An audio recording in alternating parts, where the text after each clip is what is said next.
Ayun guys, nakapag-ina po tayo. Maaga po tayo ngayong umaga. Ibit-bit po tayong basura.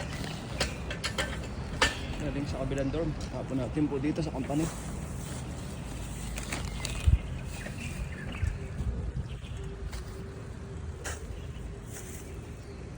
Ayan guys, lunes na naman. Pasok na naman tayo diyan. Mga brother.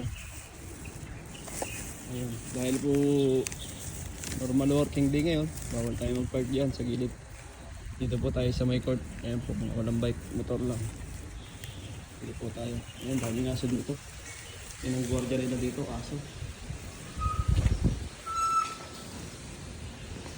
Ayan po, mga aso. Yung iba matapang, yung iba mababait.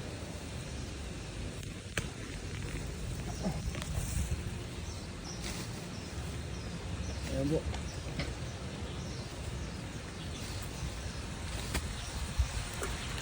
Ito yung si ate.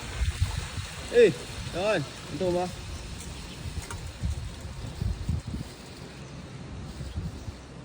Ayan po. Ang ating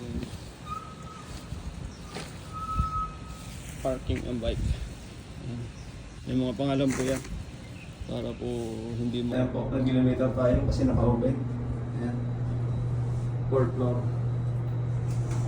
Ayan po. Pupunta po tayo sa rooftop kasi bubuhay po tayo ng mga ng cooling tower at saka ng compressor. Ayan po. Ang in po natin, ang time po talaga natin alas 8. Mga ganun po ako pumapasok. Kasi po may mga makina kailangan bago okay, ay buhay na yung hangin. So, para po mag-build up sila ng pressure. Ayan po, buhay na yung ating cooling tower. Ulit-ulit lang po yung ating trabaho dito. Yung gawa, naiiba lang po siya kapag kapag sa loob ng production. Ano po, naiiba lang. O kaya may mga trouble. Tulad po nung nakaraan, merong problema yung automatic na surface grinding. So, troubleshoot lang po natin.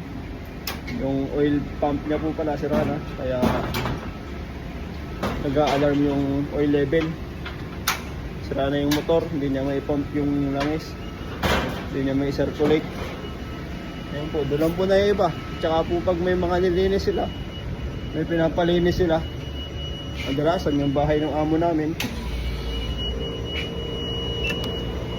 Ayan po, buhay na.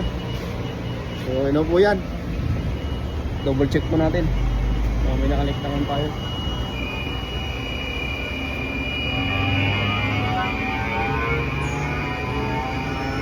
Ayun, buhay na po. Ayan po mga ka-brother, maganda po yung panahon ngayon. Mainit, ganda po ang sikat ng araw. Hindi po gaano malamig. Ayan. Konting view lang po tayo dito sa ating rooftop. Ayan. Ayan. Tapos yung kabila, ayan po yung inside company dorm at saka yung isang bahay na rin po nilang pan. Ito po mga ka-brother, babay po muna muli at tayo po ay mag-check po muna. Ano po, unahin po muna natin yung gawain natin ngayong umaga. Tapos mag-check na rin po tayo ng ating mga checklist kung may nakapag-linis na po kasi kahapon po yung linggo. Malamang meron na po yan. Babay po muli, God bless you all, take care po, bye bye.